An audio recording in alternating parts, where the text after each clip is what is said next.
There are two major astrological events happening on November 19th and December 4th, and they're going to be...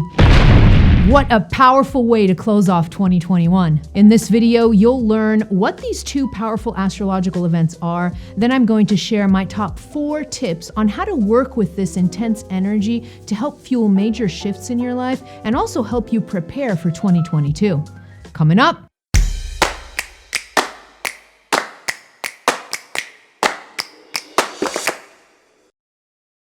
Hello, beautiful soul. This is Christina Lopes, the Heart Alchemist, here to help you open your heart, heal your past, and live with purpose. If you're new to my videos, click on that subscribe button and also on the bell so you get notified as soon as I publish new content. And don't forget to follow me over on Instagram, where I share weekly tips and advice that you won't find here on YouTube. On to part 1 of the video, the 2 astrological events that are coming up. I'm going to talk about both of them, but one at a time because they're pretty powerful. The first one is a full moon lunar eclipse in Taurus happening on November 19th. All right, so this is the first one, the first major one we have going on. And so what's happening here is we have a combination of 2 really powerful events. Eclipse and a full moon. Okay, so full moons are, let's go into what full moons mean in general. Full moons are all about completions. They're about harvesting what you sow or reaping what you sow. It's about kind of picking the things that you've planted in a new moon. Okay, so the new moon cycle is about 2 weeks before a full moon cycle.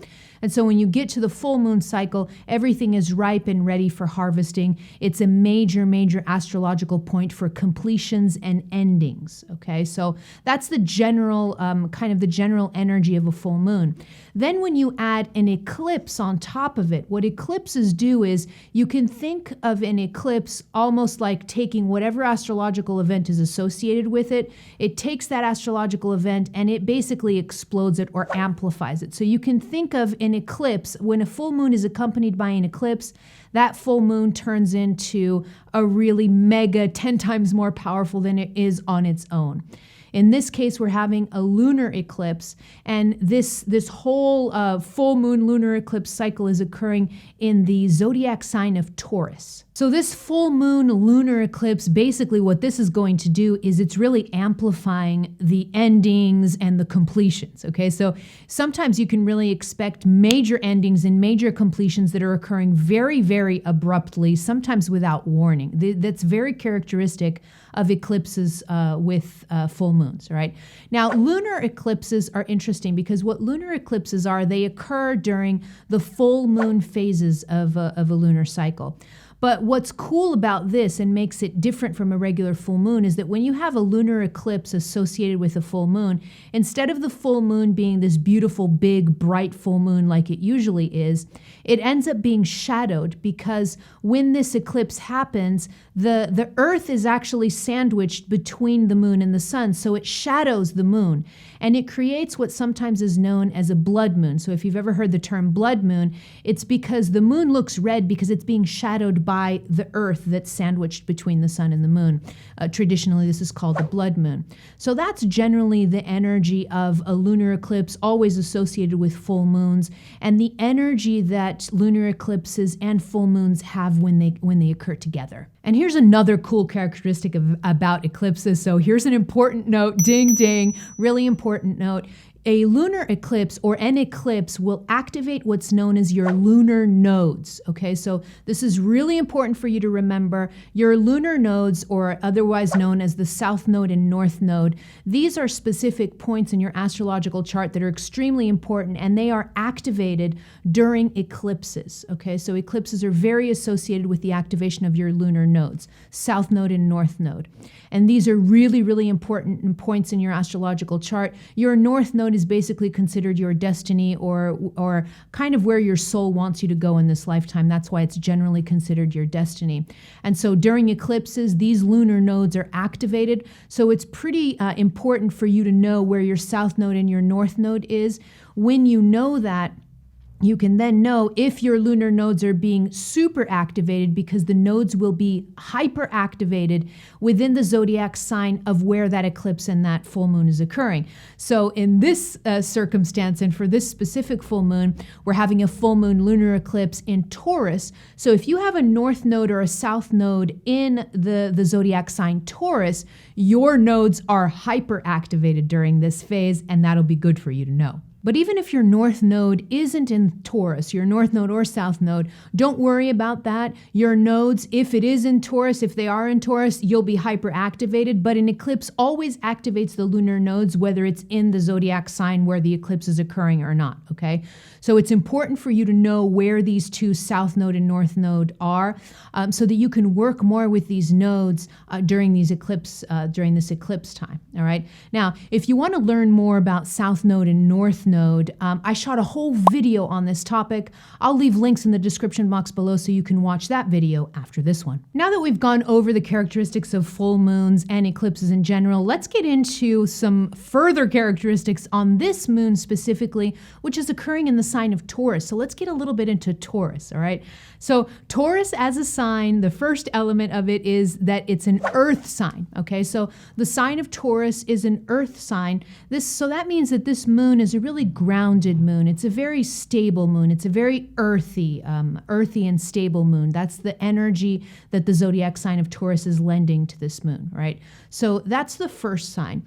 The second element of this is that we have a moon that's has a lot of Venusian energy, okay? And that's because the sign of Taurus is ruled by the planet Venus, right? And Venus is the planet of love, the planet of collaboration, the planet of nurturing. There's a very strong feminine energy in Venus. And so Taurus being ruled by the planet of Venus means that Taurus zodiac sign, this is a sign that's very romantic, that's very loving, that loves beautiful things. So Taurus people love beautiful things. They love beautiful experiences. They surround themselves by beauty. Beauty is really important to Taurus, and that's because of the Venusian energy coming from their powering planet Venus. Another characteristic of Taurus is that Taurus operates on two extremes, okay? So there's never a middle ground with a Taurus. They operate on two extremes. One of them being they could be totally laid back, laying on the couch, relaxing, and their second speed and only other speed other than laying back and relaxing is they plow full speed ahead through an obstacle. So literally think about a bull going head first into something. That's the second speed of a Taurus. And those are the only two speeds that Taurus has. So Taurus is known for having these two extremes in speed, which sometimes can be a problem because they can get into these extremes not knowing how to navigate the middle ground, all right? So that's another characteristic of Taurus energy that's pertinent for this moon. Another characteristic, and probably the most important of the Taurus zodiac sign, is the concept of stability, all right? So stability. Taurus sign the stability is probably the most important facet of their personality and their energy. Very, very important stability is for them. So when a Taurus doesn't have stability, they really become a hot mess real quick. Okay, so stability is tremendously important in the life of a Taurus, and that means that when you're looking at this full moon eclipse, think about stability, think about the places where you have stability or you don't. That's the energy that's coming into this full moon. Another characteristic of Taurus is that they are known for being loyal and dependable. So Taurus, because it's such a grounded earth energy, they are very loyal and very, very dependable. But Taurus energy can also, on the extreme end of this loyalty and this dependency and this being dependable, the Taurus energy can also be a bit stubborn. All right, so that's a little bit of the flip side of this dependable and loyal energy. That's another characteristic of Taurus. And the last characteristic of Taurus is that they are known to sometimes getting stuck. Okay, so Taurus energy will sometimes, not all the time, but Taurus energy is known for getting stuck sometimes in unhealthy situations longer than they should. And this is because of their grounded, stable energy. Sometimes they prize stability so much that they'll stay in unhealthy situations longer than they need to because of that intense need for stability. So sometimes they would rather have stability and be unhappy than have instability and be happy. Okay, so So that's a characteristic of Taurus energy. All of these characteristics put together is kind of what this moon is imbuing. So take consideration of all of these characteristics, and the more that you know about Taurus energy, the more you'll know how to work with this full moon lunar eclipse. Now on to the second astrological event that's happening on December 4th, and this one is a new moon total solar eclipse in Sagittarius, all right? So that's the second event. This one's happening on December 4th. So let's get into some of the characteristics of what this new moon is all about. Okay, so the first one is new moons. Let's go into the new moons, all right? So new moons are all about, completely opposite from full moons. We're talking about new beginnings. We're talking about planting new seeds. New moons are very forward-looking. They're looking into the future. They're looking into starting new projects, starting new things, beginnings. That's what new moons are all about.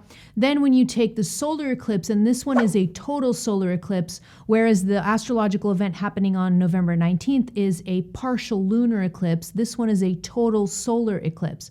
Solar eclipses, same general energy of eclipse that I talked about in the beginning of the video. So it's the same general idea of the eclipse being expanded and amplified energy.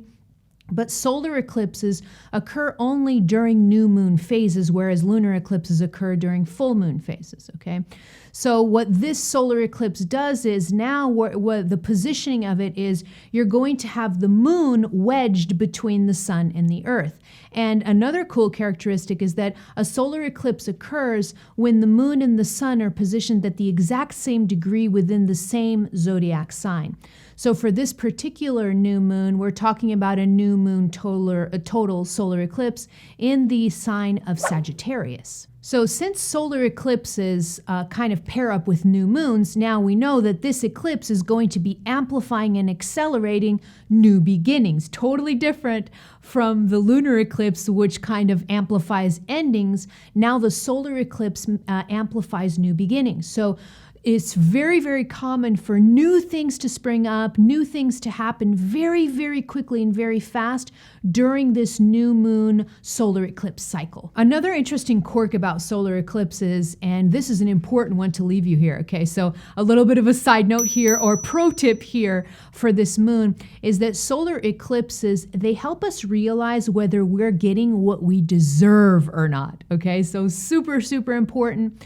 Kind of analyzing or journaling or thinking about, when you get to this December 4th date, thinking about whether you are receiving what you truly deserve in life. This is a great opportunity to work with that energy and to ask those questions because of this special quirk of solar eclipses. Now that we know a little bit more about new moons and solar eclipses, let's get into the characteristics of this specific new moon solar eclipse in Sagittarius. So let's get into some of the characteristics of Sagittarius as a zodiac sign. So the first one, really powerful characteristic of Sagittarius, is that we're talking about a fire sign, okay? So the fire is the powering element of Sagittarius. So very, very fiery. Sagittarius is an energy that's extremely expansive, extremely fiery, extremely on the move. A lot of movement with Sagittarius, all right? So fire element, predominant characteristic, the first predominant characteristic of Sagittarius. The second characteristic of Sagittarius is that this zodiac sign is ruled by the planet Jupiter, okay? So Jupiter is the largest planet in the solar system, so it reflects a lot of light from the sun. So Jupiter is considered to be the planet of abundance, the planet of happiness. So here's a little bit of a side note on Jupiter. Jupiter is considered the happy planet, okay? So a huge, huge planet that deals with abundance, with happiness, but also with a lot of expansion and a lot of movement, okay? So this is the ruling planet for Sagittarius. So when it comes to this moon, we're dealing a lot with this Jupiter energy of a lot of expansion, a lot of movement, a lot of abundance, and a lot of joy. Another characteristic of Sagittarius that kind of goes hand in hand with the planet Jupiter is that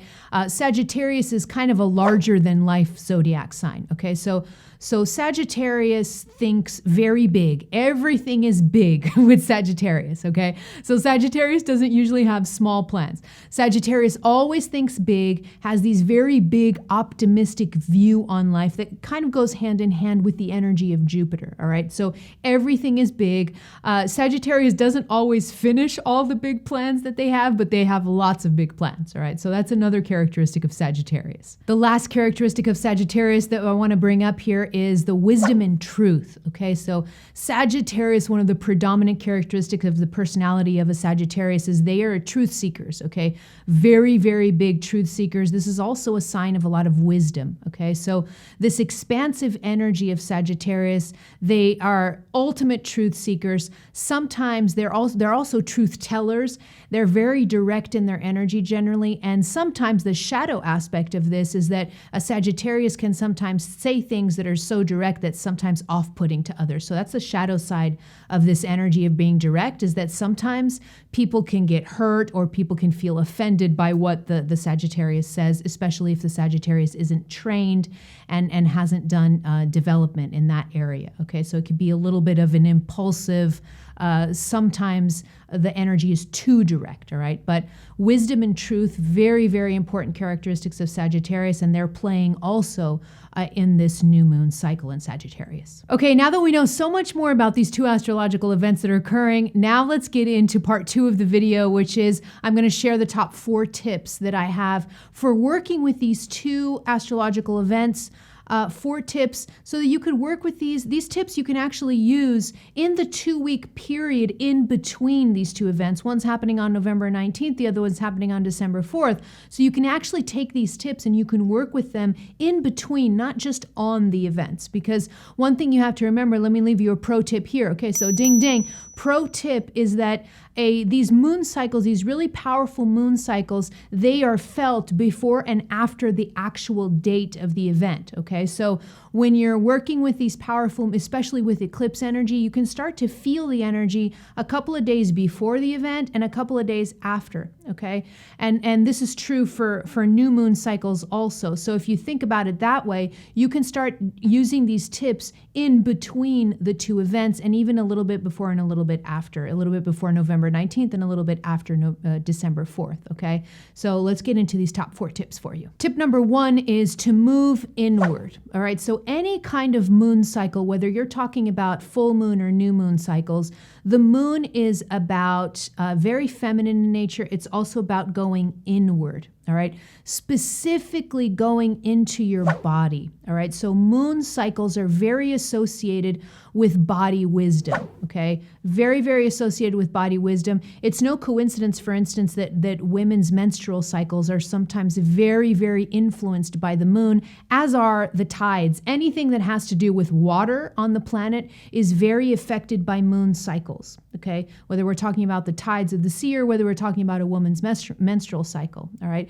So when you're talking about the moon, when you're working with moon energy, this first tip is to really, really go within, especially looking into body wisdom, okay?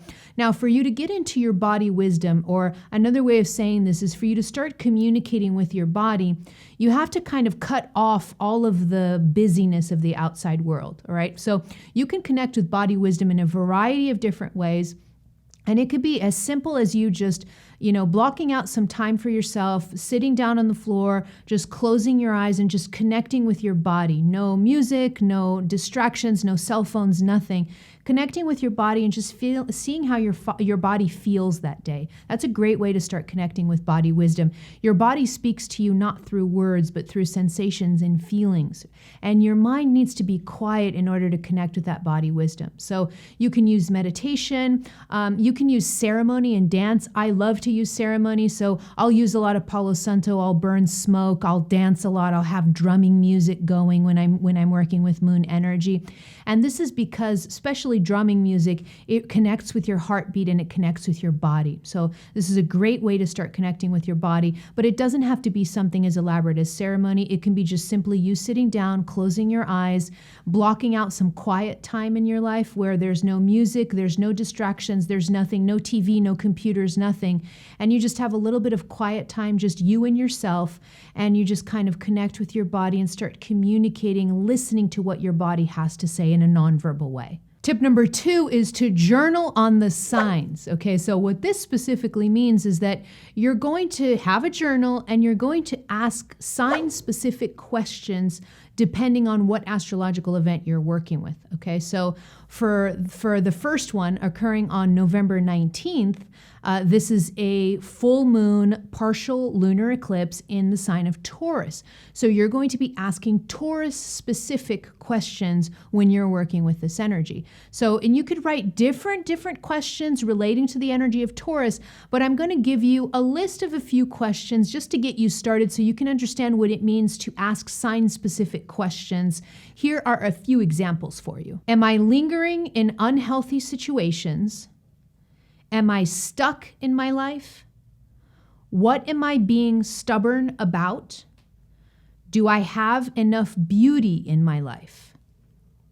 So see, all of these questions that I just listed for you, these are Taurus-specific questions that are coming from the major characteristics of the sign of Taurus. So if you journal these questions and then you start kind of contemplating during this full moon on November 19th, if you're contemplating these questions and you're writing them down, you're journaling the answers, this is a great way for you to work with this Taurus energy during this full moon lunar eclipse. Now for the new moon on December 4th, so new moon solar eclipse in Sagittarius on December 4th, you're going to be journaling sign-specific questions that have to do with the sign of Sagittarius. So I'll give you a list also of some specific ones having to do with Sagittarius. The first one is, do I feel free? Am I a happy and fulfilled person? If not, what's missing? Do I have any big plans for my life? And if so, what are they? What is my truth? So you see, these questions are now Sagittarius-specific questions that are going to be great for you to journal about and contemplate around that December 4th new moon solar eclipse in Sagittarius. The more that you can journal these sign-specific questions, the deeper you can get into the energy of each of these astrological events, and you can take more advantage of that energy when you're working with it at its peak, which is around a couple of days before, during the date, and a couple of days after. Okay, that's the big window, the most amplified window where you can go deeper on working with this zodiac energy of each Taurus and Sagittarius, depending on what astrological event you're working with. Tip number 3 on how to work with these astrological events is to ask for guidance. So we don't do this a lot. We don't do this as much as we should. At least a lot of us don't do this. And that is, a lot of times we just live life kind of on our own, isolated in our own little bubble, and we don't realize that we have really powerful guides that are always available to help us, but they cannot violate free will. So if you want assistance, you have to be able to ask for help. Otherwise, they cannot violate free will and they won't intervene in your life unless you give authorization. So when it comes to this one, asking for guidance, this is a wonderful time during these astrological events to do these requests, to ask for guidance. And I'm going to leave you with a specific pro tip. All right, so ding, ding, here's a pro tip for you that's super important for these astrological events. And that is, when you are asking for guidance during moon cycles, ask for a specific feminine archetypal guidance, because the moon is very feminine in her energy. It's considered a feminine energy. So when you're asking for guidance, ask for guidance from feminine archetypal energy. So this can be Mother Mary. If you were raised Christian, it could be a Mother Mary, or it could be a Kuan Yin, the beautiful, beautiful goddess of China. It could be a Kuan Yin. It could be a Kali or a Durga if you resonate with Hinduism. So there are all over the world, there are different feminine archetypal energies that you could call on. If you don't feel comfortable calling on specific feminine archetypal energies, you can just open up and just say to the universe, I'm open to receiving guidance from any feminine, ascended feminine energy that wants to work with me right now. That's a cool way, because then you open the door and the feminine energy that wants to work with you will just come forward instead of you specifically stating what feminine energy you want to call on. want. So you could do it both ways, whatever way feels more comfortable for you. But the pro tip here is that this is a really powerful time when you're working with moon cycles. It's a really, really powerful time to call on feminine archetypal energies. Tip number 4, and the last one on the list, is to pamper the body. Okay, so when we're going through moon cycles really affect the physical body, and it's because the moon affects anything with water, all right? And your physical body is made up, majority of it is made up of water. So as soon as these powerful moon cycles, especially when they're paired with eclipses, because it amplifies the energy of a moon even more, you may feel it in your body even more than usual. So this is a really important time to take care of your body. Self-care is so crucial during these powerful moon cycles. So it could be something as simple as a salt bath or an immersion bath. It could be a massage. You can go and get a massage or have some body work done. Or it could be as simple as you just taking a little bit more rest time, maybe taking a nap during the day, maybe relaxing more, maybe drinking a lot of water, eating in a certain way. So all of these different tips have to do with self-care. Pamper your body, take very, very good care of it. Don't push your body too hard when you're working through these powerful moon cycles, because it's already doing so much to kind of help you shift energy, that if you push the body too much, you may feel exhausted. You may exhaust yourself, okay? So this is the last tip. Remember your self-care during these powerful moon cycles, especially when they're paired with eclipses, because the energy is already really big and it's going to heavily affect your body. Now I want to hear from you. Let me know in the comments below. If you're feeling this moon energy already, I want to hear all about it in the comments below. Click here to subscribe to my YouTube channel, or head over to my website where you can download my popular free guided meditations. And don't forget this video here that I talked about the North and South Node. That'll be great for you to continue viewing next. All right, beautiful soul, that's it for me. I love you. I'm out.